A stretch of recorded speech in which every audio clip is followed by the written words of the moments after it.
Auroville was born when Mother announced the project on All India Radio at 10:30 a.m. on the 28th of February 1968.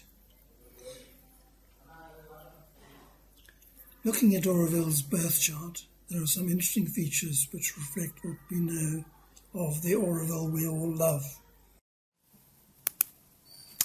Skimming through the main features, we see that in the Western sidereal astrological system, the ascendant is 18 degrees of Taurus.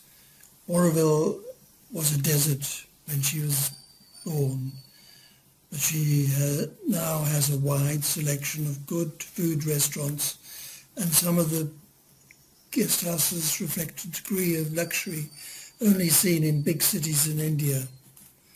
Food and comfort being the hallmarks of the physical requirements of a Taurian. 4 planets are in the 10th house: Sun conjunction Moon and Mercury conjunction Venus. This suggests relationships tend to be open-minded, idealistic, and unusually honest, valuing freedom and mental connection. When these conjunctions occur together in the 10th house, you see a strong signature of public expression through intellect, innovation, and creativity. Venus and Mercury square Taurus ascendant makes Aurovillians both grounded and different.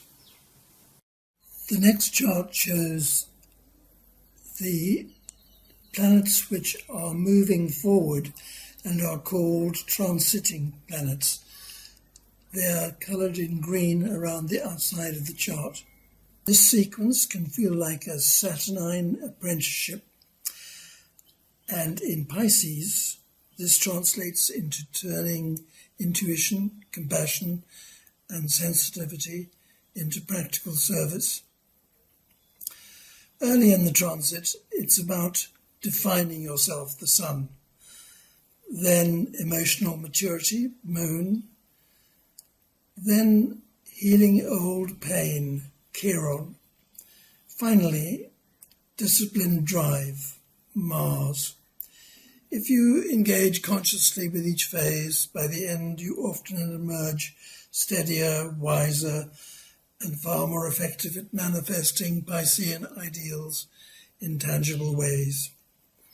I think we are entering the emotional phase.